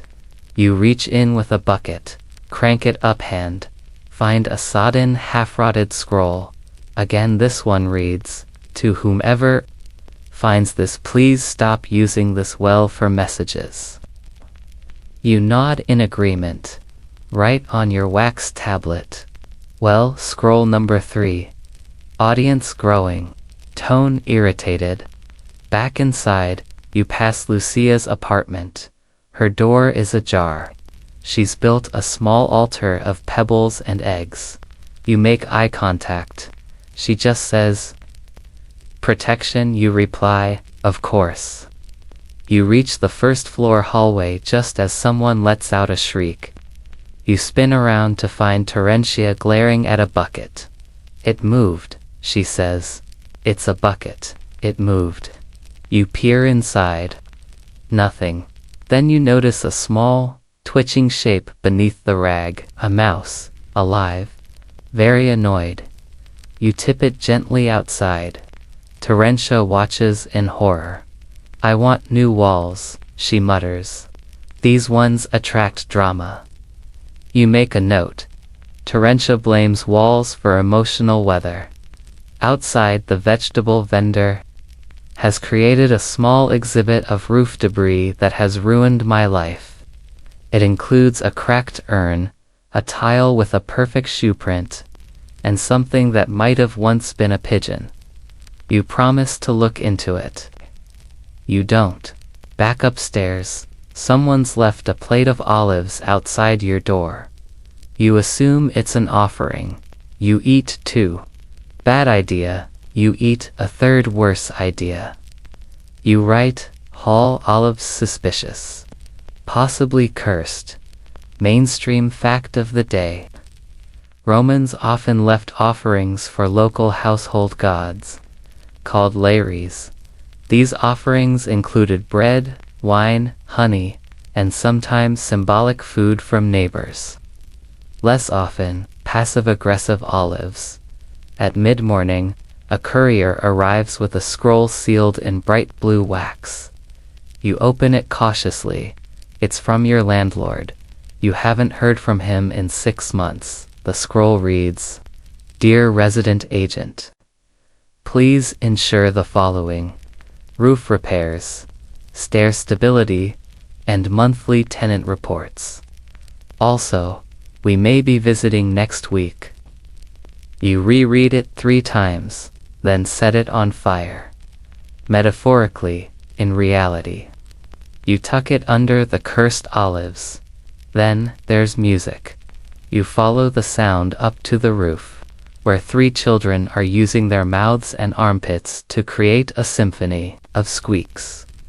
Gaius watches them solemnly and nods, promising. You write, "Roof orchestra forming. Potential morale booster. Potential lawsuit." You sit down on a warm tile and look out over the city. Rome sprawls beneath you like a sleeping lion, with indigestion. The rooftops shimmer under the midday sun. The streets hum with sandals and gossip. And in the distance, someone yells, "You call that a lentil?" You smile. Then something thuds beside you. You look down. It's a rock, nor wrapped in cloth. A note is tied to it. You unroll it. "Please fix the pipe behind 3C. It hisses like a snake and spits like a priest." You look up. 3C's window closes slowly, as if nothing happened. You write, "Pipe 3C. Vengeful, possibly sentient." On your way down, you pass a young couple who ask if they can plant vines up the stairwell for ambience. You tell them no. They do it anyway. You finally reach your room. You sit, you exhale. Then something moves under your bed. You freeze slowly. You crouch down. It's the scroll, the one from the sewer. It has moved 2 inches to the left. You stare at it. It stares back. Or it would, if scrolls had eyes. You don't touch it. You just whisper, "Later," and back away. Then you sit on the edge of your bed. Tablet in your lap, stylus in hand. You write, "Well, scroll." Again mouse bucket, vengeful pipe. Wall blaming, grape trap. Unsettled scrollin' at the very bottom, still standing. You look around at the cracked walls, the dusty floor, and the soft rustle of duck feathers overhead. You smile, because somehow, against all logic, This mess is home. It's well past sunset when you hear the distant clatter of something metallic, followed by a string of curses that bounce off the courtyard walls like a disgruntled echo. You sigh, stretch your back, and head down the stairs with the caution of a man who knows his knees have unionized at the bottom of the stairwell. You find Marcus from 2D standing beside what used to be a water jug and is now a glorious mosaic of clay shards. He gestures wildly. "It slipped," he says. You nod. "Of course it did. I was trying to refill it before the moon rose." You pause. "Why?" "Water's luckier under moonlight," he replies, as if this explains everything. You don't challenge it. You just hand him a broom as he sweeps. You wander into the inner courtyard. It's oddly peaceful. The incense has faded, the chanting has dwindled to muttering, and Minerva is asleep with her ducklings in a perfect crescent. One of them twitches in its sleep. You don't know what ducks dream about, but you hope it's quiet. Then comes a knock on the main gate. A soft, respectful knock, rare. You open it to find a woman in formal dress, too formal for this neighborhood. Hair bound, tunic spotless, scroll case tucked under one arm. She introduces herself as a city census clerk. "We're doing a building count," she explains. "Need a record of tenants, floor usage, storage areas." And she glances up. "Roof, animals." You blink. "They're residents." She raises an eyebrow but doesn't argue. You invite her in and begin the tour. It starts fine. You point out the tenants, some named, others described by habits. That's Iligia Sonali eats pears. That's Tertius wears. The building hums her name at night. She nods and takes notes. Then she asks to see the storeroom. You hesitate because, of course, you've been avoiding the storeroom for 2 weeks. You unlock the door. It creaks like a ghost being asked to work overtime. Inside, sacks of grain, some broken amphory, a chair missing 2 legs, and at the very Baccha shrine, a different one, not duck themed. This one's got a goat skull, candles, and a collection of teeth arranged in a circle. The clerk blinks. "What's that?" "Storage." "Of intent," you reply, "and probably mold." She closes the notebook slowly. On the way out, she steps over a rat playing dead. It's definitely playing. Its eye twitches. You whisper, "Good performance," and it scurries off. Back in the courtyard, she hands you the census form and says, "It's a unique property." You nod. "It's never dull or safe," she adds. "Also true." She leaves. You stare at the form in your hand. You scan the columns. Name, age, profession, known associations, complaints. You set it aside. You don't want this place reduced to lists. You walk upstairs to check on the roof. The music group has evolved into a 5-member wind ensemble using flutes, jugs, and one very confused chicken. Gaius conducts. He's wearing a tunic with musical notes drawn in charcoal. "Improvisational opera," he explains. You don't argue. You just sit on a tile and listen. A fringe tidbit for tonight. Historians still argue whether common Romans engaged in organized music making, or if that was left to slaves and professionals. But if the rooftop duck orchestra is any evidence, your tenants are rewriting that narrative. You scan the horizon. The rooftops of Rome are bathed in silver moonlight. Somewhere a dog barks. Somewhere else, someone yells about spoiled girl. A baby hiccups. A breeze shifts a tile beside your foot. You take your wax tablet and update it. Census clerk, goat skull mystery. Jug opera, Marcus's water theory. Rat acting troupe. You stare at the list. Then you turn to a new page and title it, Things That Actually Work. You pause, then write. Stairwell mostly rain drainage, since Tuesday roof tiles, 85%. Minerva's diplomacy, community spirit, weird. But strong, you smile, because despite the cracked walls, the rogue scrolls, the incensed-based declarations of faith, and the musical poultry. This building functions sort of in its own peculiar orbit. It holds. You stand, give Minerva a nod, and whisper, keep watch. She doesn't move. Her head stays tucked beneath her wing. But you're pretty sure she hears you. You step lightly down the stairs, each step echoing in that familiar, wobbly rhythm. This is not just a building, it's an ecosystem, and somehow, you're its nervous, exhausted, occasionally competent heartbeat. The morning begins with a clatter that sounds suspiciously like a ceramic battle. You shuffle out of your room, hair askew, robe barely tied, and brace yourself for whatever disaster has claimed the day. Downstairs, you find Claudius from 1C staring helplessly at a shattered oil lamp. The fragments sparkle mournfully on the floor, and the air smells faintly of burnt rosemary. I swear it was on the shelf, he says. You nod knowingly. Shelves in this building have a way of conspiring against you. Sometimes it's gravity, sometimes it's mischievous spirits. You suspect the latter.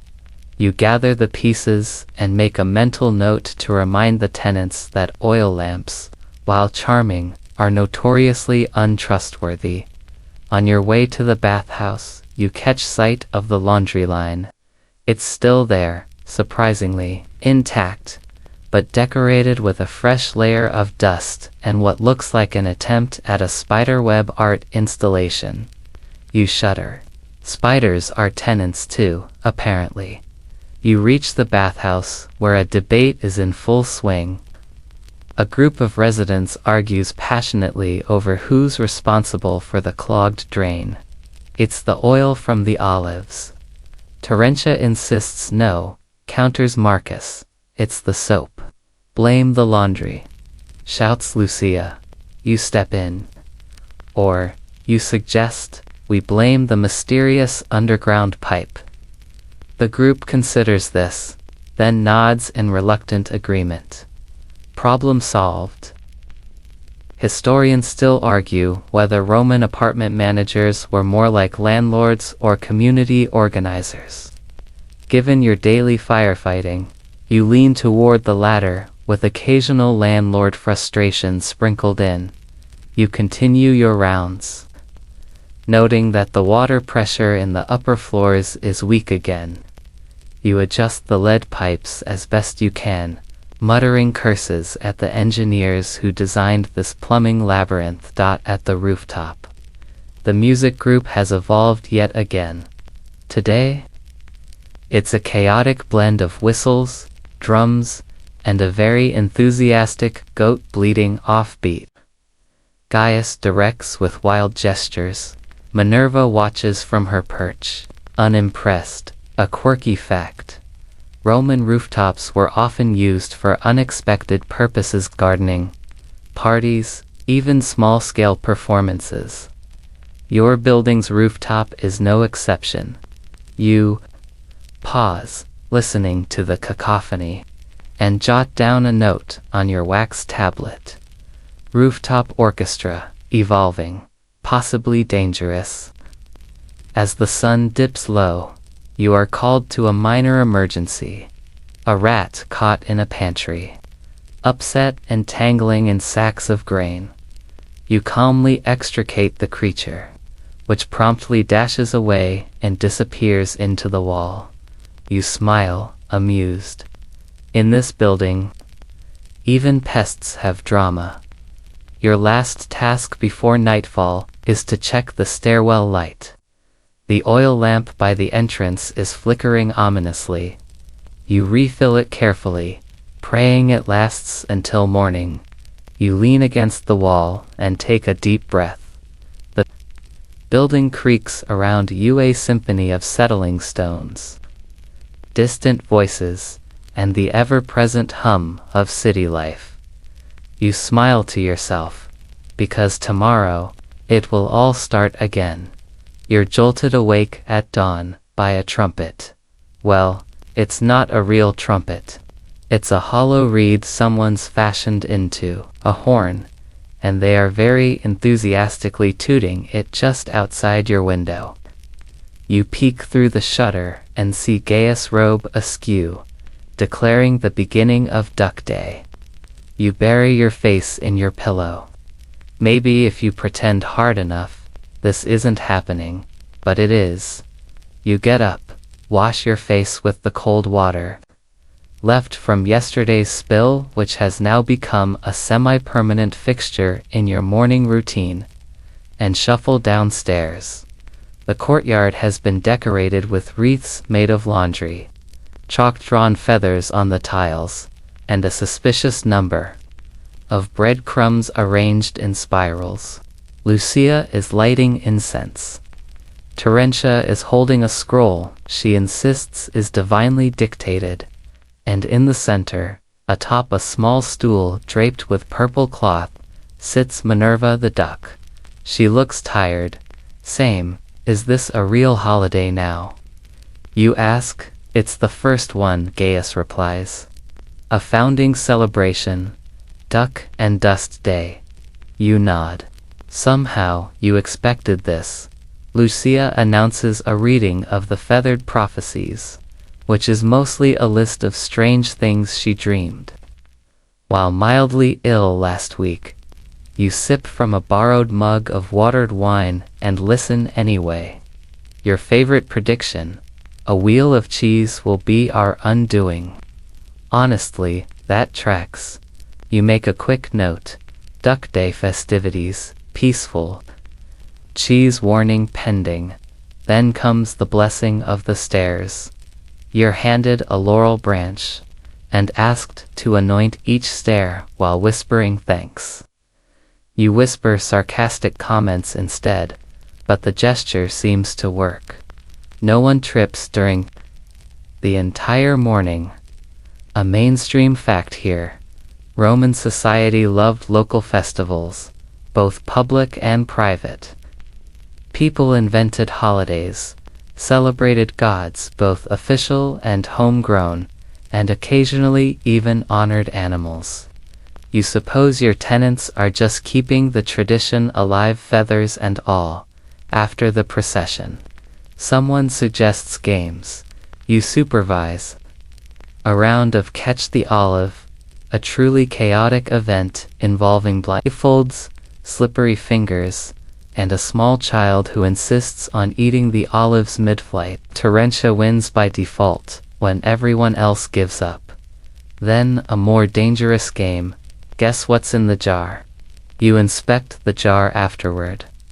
It contains somehow an entire fig tree seedling, a sock, and something that might be a tooth. You don't ask. You just dispose of it gently, like you would cursed jewelry. As the day slows, the courtyard settles into laughter, naps, and quiet chatter. Minerva has relocated to her rooftop perch. The ducklings are napping in a surprisingly neat line. Even the grumpiest tenants seem a little lighter today. You sit on a step, watching shadows stretch across the walls. The building creaks not ominously, just in that old, comfortable way. Like a friend settling in for the night. You pull out your wax tablet and begin to write the last log of the day. Duck Day, successful, no injuries, minor miracle, olive, game, chaos stairs, blessed scroll prophecies, reviewed pending cheese, danger, spirits. High roof content you, glance up. The stars are out, scattered lazily across the sky. You can see the rooftops glowing softly, the distant flicker of lamps. And hear the lull of nighttime Roma City, always humming, always slightly absurd. You lean back, hands behind your head, and let the night swallow you whole, because for now, the drain isn't leaking. The rats are elsewhere. The tenants are laughing. The building, your glorious mess of a building, is somehow at peace, and so are you. The rooftop is still warm beneath your back. And above you, the stars are no longer sharp, but gently blurred like memories of old songs. Somewhere below, a door creaks closed. A sandal slips quietly down the stairs. The soft coo of a pigeon blends with the faraway sound of the Tiber's gentle rush. Your breath slows, matching the rhythm of the city steady.com, half asleep. The shadows in the courtyard deepen, but they're friendly now, curling softly along the stones, wrapping the building in a blanket of hush. Even Minerva, ever alert, has tucked her beak beneath a wing, her ducklings curled like punctuation marks beside her. No omens, no prophecies. Just rest. Tomorrow will bring more chaos. A tile will slip. A scroll will stir. Someone will forget how doors work again. But not tonight. Tonight, your building is a quiet world unto itself, little cracked, a little strange, but perfectly whole in its rhythm and rumble. It breathes with you, groans with age, and holds you safely inside its sleepy, dust-scented walls. So for now, you let go. You let the rooftop cradle you. You let the walls whisper nothing in particular. You let the stars drift in and out of focus. And you let yourself sleep. Sweet dreams. End of script. Sweet dreams.